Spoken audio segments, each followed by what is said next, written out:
आप सभी को जय मसीह की। लूका रचित सुसमाचार उसका 8वां अध्याय और 21वीं आयत में लिखा है,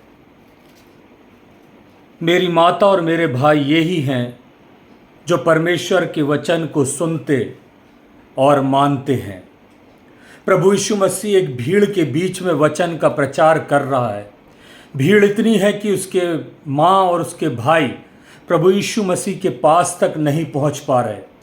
तो उन्होंने किसी से खबर भिजवाई कि यीशु से जाकर बोलो कि तुम्हारी माँ और तुम्हारे भाई तुमसे मिलना चाहते हैं।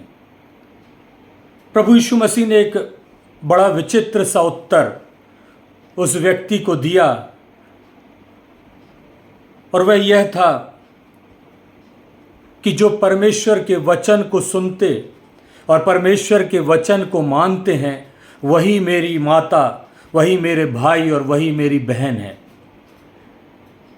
परमेश्वर ने भी वचन को हमेशा प्रथम स्थान दिया।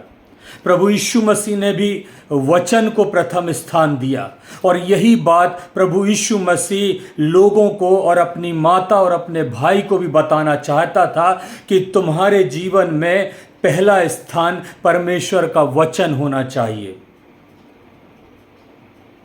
ऐसा नहीं कि यह पहली बार हुआ है।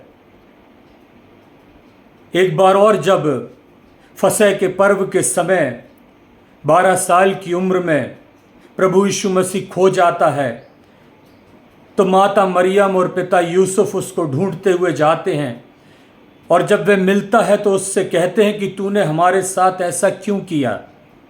तब प्रभु यीशु मसीह उनसे कहते हैं, क्या तुम्हें पता नहीं कि मुझे कहाँ होना चाहिए। आज भी प्रभु यीशु मसीह यही बात अपनी माँ और अपने भाइयों को समझाना मांग रहा है। क्या तुम्हें पता नहीं कि मुझे कहाँ होना चाहिए और तुम्हें कहाँ होना चाहिए। मैं तो सही जगह पर हूँ, मैं तो सही जगह पर खड़ा हूँ, मैं तो सही जगह पर सही समय पर परमेश्वर के वचन का प्रचार कर रहा हूँ, परंतु तुम सही जगह पर और सही समय पर नहीं हो। तुम्हें इन लोगों के सामने बैठ जाना चाहिए, इन लोगों के समान एक जगह पर रुक जाना चाहिए। वचन प्रचार चल रहा है, उसकी प्रमुखता को प्रमुख स्थान देना चाहिए, परंतु तुम दरवाजे के बाहर खड़े हो और उस भीड़ में नहीं आना चाहते हो और मुझे बुला रहे हो। द्वार खुला हुआ है, वचन प्रचार हो रहा है, लोग ध्यान से परमेश्वर के वचन को सुन रहे हैं। तुम्हें क्या करना चाहिए? तुम्हें संगति में होना चाहिए, परंतु तुम उस भवन से बाहर हो और मुझे बुला रहे हो। प्रभु यीशु मसीह यूहन्ना 15:5 में कहते हैं, मैं दाखलता हूं और तुम डालियां हो, और जो मुझ में बना रहता है वह बहुत फल फलता है। तुम मुझसे दूर रहकर कुछ नहीं कर सकते, तुम मुझसे अलग होकर कुछ नहीं कर सकते। तुम्हें मेरे पास आना होगा, तुम्हें मेरे साथ आना होगा।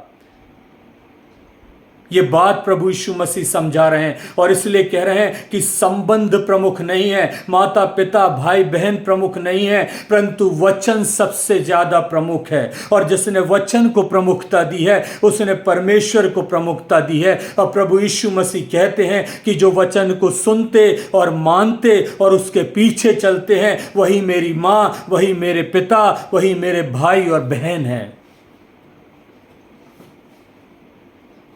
आप सोचिए, परमेश्वर ने आपको और मुझको अपने बेटे और बेटियां बनाया है। क्या पिता को अच्छा लगता होगा कि उसके बेटे बेटियां किसी और मार्ग पर हैं, किसी और जीवन में जी रहे हैं?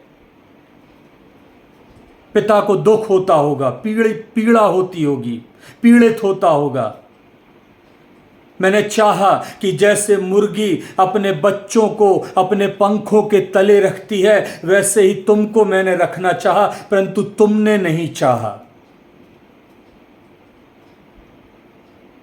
कितनी बार ऐसा होता है कि चर्चों में आपने देखा होगा कि लोग बाहर खड़े रहते हैं। लोग चर्च तो आते हैं परंतु चर्च में बैठते नहीं हैं, बाहर खड़े रहते हैं, और जब खत्म होता है तब चले जाते हैं। क्या पाएंगे? क्या परमेश्वर आपकी सिर्फ वहां पर उपस्थिति से प्रसन्न है? नहीं, परमेश्वर आपकी संगति से प्रसन्न होगा।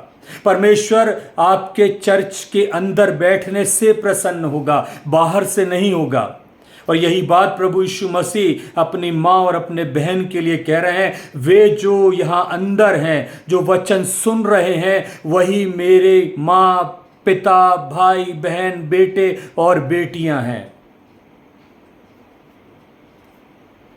आप विचार कीजिए, आप सोचिए, जब संगति होती है, जब आराधना होती है, आप कहाँ होते हैं? द्वार के अंदर या द्वार के बाहर? द्वार के अंदर होंगे तो हम परमेश्वर के, प्रभु यीशु मसीह के बेटे और बेटियां कहलाएंगे, और द्वार के बाहर होंगे तो हम इस अधिकार से, संबंधों से दूर हो जाएंगे। प्रभु यीशु मसीह ने कहा, क्या तुम्हें नहीं पता कि मुझे कहाँ होना चाहिए? वैसे ही हमें भी ये पता होना चाहिए कि हमें कहाँ होना चाहिए और हम कहाँ हैं। परमेश्वर हमारी सहायता करे।